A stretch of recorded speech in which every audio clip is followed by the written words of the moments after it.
Hey everybody, John from 5X Racing here. Today we're going to cover part 2 of our Miata drop floor pan project. Also the installation methods that we use to install our own drop floor pan. And the itinerary for today is to test fit the pan, adjust the floor opening as needed, screw in the pan temporarily to get our position, install the bottom channel brace, and then adjust that as needed. Then the next part is going to be to tack in that channel brace, and from there we're going to go ahead and screw in the entire pan and then tack in the pan as needed.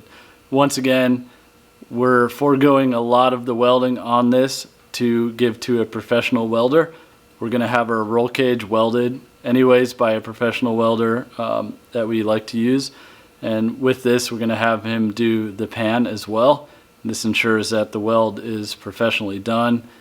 Although we know how to weld and we're competent at welding, there are people out there that are much more professional and better suited to do this. So we leave it to them when it comes to that. You do have the choice, however, to do this on your own. It is a DIY kit. It's meant to be done by yourself. And if you're comfortable with it, we encourage that as well. So as you'll see throughout our installation, the processes my father and I used are recommended. Nothing is an exact science as far as this goes. It's not a puzzle. You don't necessarily have to fit the pieces in perfect to where they go. When you're cutting out metal and there's a 15-year variation on vehicle models from 90 to 2005, there could be differences in the floor pans. There could be differences where they're high, they're low, indents here or raises in certain places. So definitely when you're installing your pan, don't look at our video as the exact science of how to do it, but more as a guideline on how we did it and how we would recommend you go about attacking it on your own. Once again, this is a DIY kit, so it is meant to be done on your own. However, if you're not 100% competent in fabrication skills and welding and grinding and such, you might just want to bring it to a professional fabricator. Roll cage builders are always good too. Your local spec Miata prep shops should be able to do this, and basically just go at it with an open mind. We created this pan with clever cuts and reliefs in it to allow expansion and bending in certain places as needed, which you'll see in this video today. And hopefully with these cuts and placements of reliefs, it allows you to expand and contract the pan as needed into your car. So you're also seeing a product that was designed around our race cars. We build our race cars for myself. I'm 6'1", 200 pounds. I'm a big dude, so I need space in my car. So we built this pan with space in mind, and my roll cage is designed a little bit different. Everybody's roll cages are probably a little bit different, so you might see certain cuts that accommodate our mounts for our roll cage too. So don't see things like that and think that your car is not right for our pan. This pan is basically adaptable to all the cars out there, and it's metal, so if you need to cut it, if you need to drill holes and use screws in certain places, you can do that, and we'll show you how we did it in the video today. Okay, so now we're in the process of fitting the pan in before we finalize its position, and you can see you'll probably have to take your grinder and clean up some of the rough cuts that were left by the grinder and the Sawzall or whatever tool you use to cut it. And you can also notice the angle, what we were talking about when we said to cut it on an angle there. And that's going to help with the channel that goes in and your contact area for welding it. Also, you'll see up here, there's a measurement. It's probably going to be necessary for you to make a relief cut up here because you can see there's an indentation or a divot out that will not allow the pan to seat all the way. So we want to relieve that, and we're looking at about a 3/4 of an inch cut. Also, this transmission tunnel will need to be pulled out a bit to sit more flush with the edge of the pan, and we're going to show that process as well. So that's our plan, and we're going to go ahead and do those things now.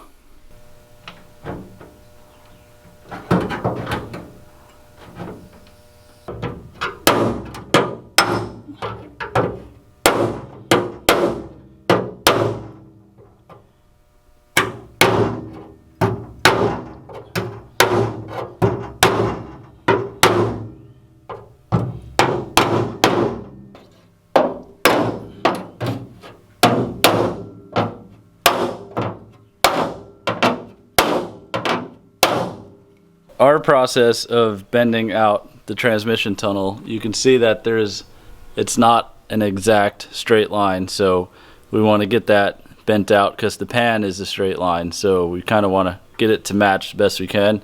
So we're going to take a pry bar here and just grabbing where the e-brake handle was, I'm going to use it as a lever to just pop this transmission tunnel out a bit. You can see not much is needed. We just want to kind of pop it out as best we can, and we're going to pull it up tight with the pan. We have a different method for that we'll show you.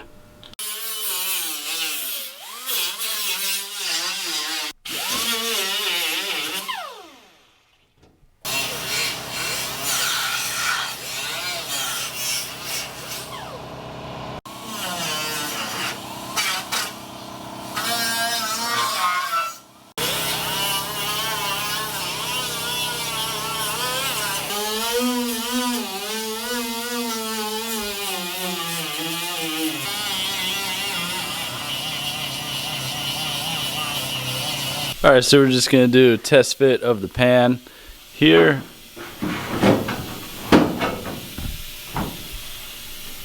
Okay, so to explain the gap that I was talking about before a little bit better, you can see along the edge here the gap that we bent the transmission tunnel to try to close up a little bit, and you can see this whole thing is flexible.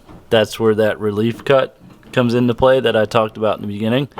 That allows us to bend this wall towards the transmission tunnel, and there's a lot of testing and adjusting and refitting that goes with this, and you can see there's a small gap over here too that you should just be able to, you know, kind of tap the pan towards a little bit, and then you want to of course make sure that you have the paint all gone around the edge of the pan.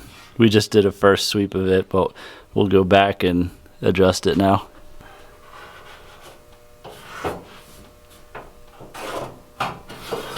So what we just did was just put a mark around the top edge of that pan, kind of give us a guideline on where we need to grind that paint off.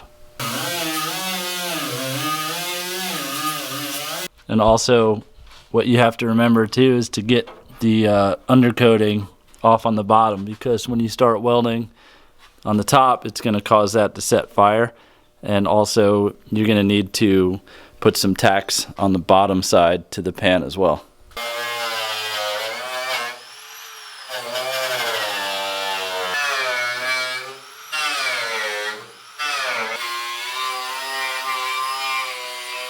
So some of the floor pans across the model years of Miata might vary on where these channels and these divots are, so we don't pre-drill the pans for this. We don't want to assume that all cars are the same, so this is one of those DIY parts that we leave up to you to figure out where the best spots for your screws are, but just use common sense and find the strong high points, because we're just going to pull this pan down and locate it before we tack it in. Okay, so we're going to pre-drill our holes in the pan, and we're using a 3/16 bit to work with our tech screws.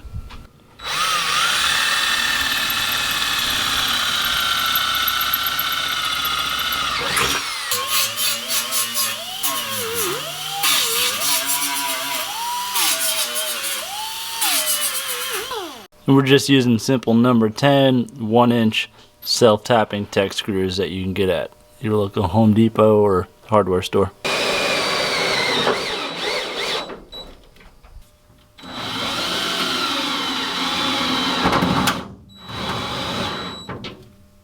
Okay, so we only put 4 tech screws in to start with because now we're going to move to the bottom and fit up the channel that braces the subframe. And the reason we only put 4 in is because we're going to have to remove the pan possibly, and removing 4 bolts is easier than all the ones we drilled.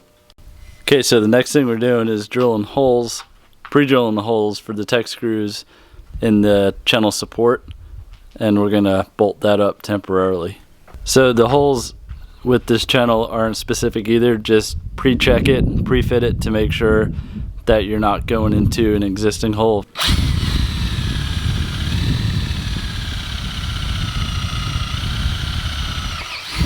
Okay, so we're underneath the car, and at this point we've pre-drilled our channel support, and we're gonna pre-fit it up onto the subframe, and using the tech screws we're gonna attach it to the existing subframe.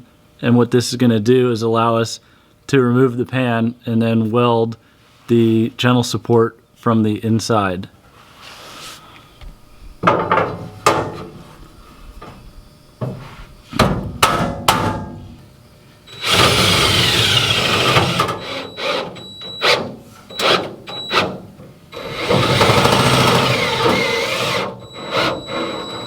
So an item to note is on the rear of the subframe brace channel, there's several layers of that subframe, an inner wall, and your tech screw might hit that inner wall and not go in, so be careful of drilling and installing that tech screw in the rear.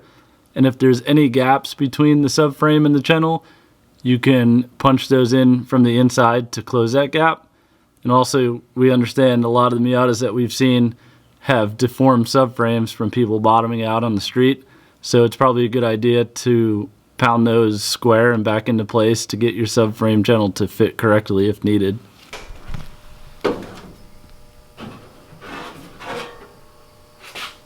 And here's a better look at what I was just talking about on that subframe. The stock subframe here has a double wall in it, so you can see where that tech screw might hit that if it's too long.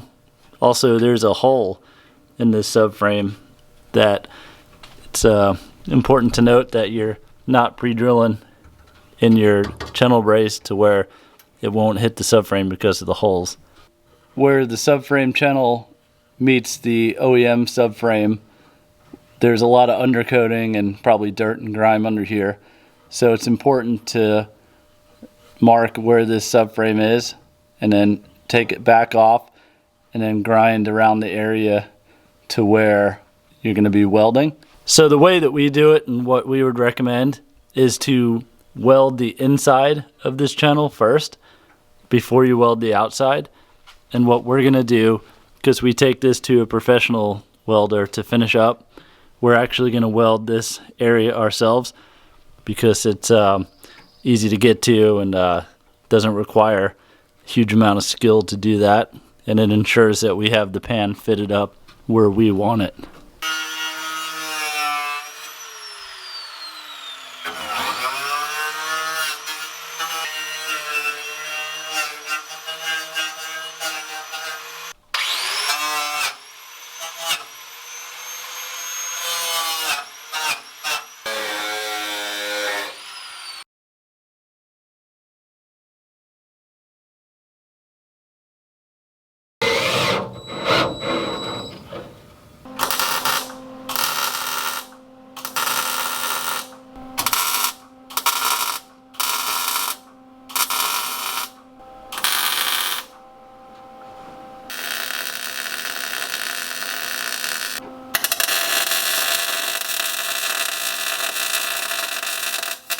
Okay, so we just did a pretty basic, quick welding job here to secure the channel to the subframe, and that'll allow us to get the pan in and bolted up and then brought to the welder for the professional welding and final installation.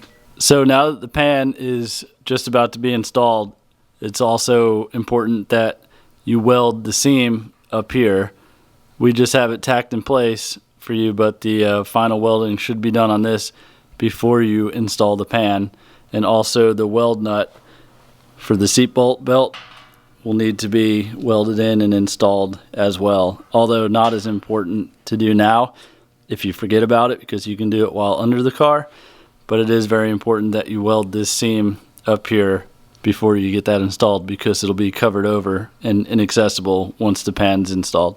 Okay, so now that the pan is fitted up, the bottom brace is welded in, it's time to reinstall our tech screws here. We're going to reinstall all of them on the bottom first, and then we're going to work on pulling the sidewall close to the transmission tunnel with both the pry bar and the screws.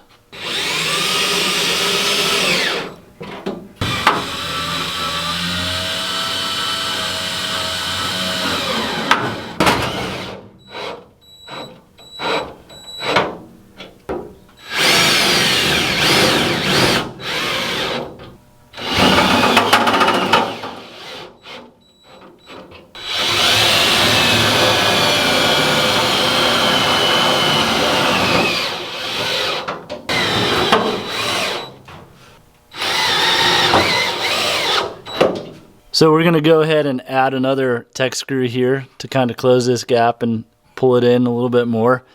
And it's not critical on the amount of screws that you use. You can put as many in as you like, where you like them. The basic point of the screws is to aid in closing some gaps up. So whatever you feel is necessary as far as closing gaps, you can use tech screws to do that. And the point of the screws also too is to remove them when you're done, and you can plug weld the holes up. It's not meant to have these screws in here permanently. If you're not wanting to keep them in there, the point is to take them out, but you could also leave them in there if you don't mind the screws. It's not the most sightly thing. It's not the prettiest, but they are in there for welding and rigging.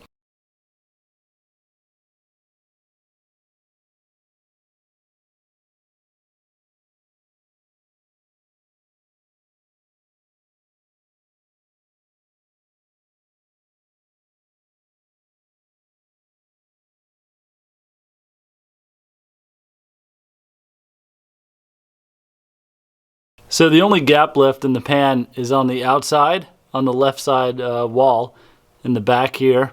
And you can see we have a relief cut in that corner that allows you to spread that wall out. So what we're going to do is just get a piece of wood and we cut it to the length, and we're going to use it to spread that pan out and hold it. And then I believe we're just going to tack it in place, and that'll prepare it for the welder. Okay, so we put our piece of wood in there to spread this out. You can see it close this gap up. And the reason why we don't put a screw in here is because this wall is pretty thick and it's a little hard to get a screw in there. So we're just going to go ahead and put a little tack in there to hold it in place.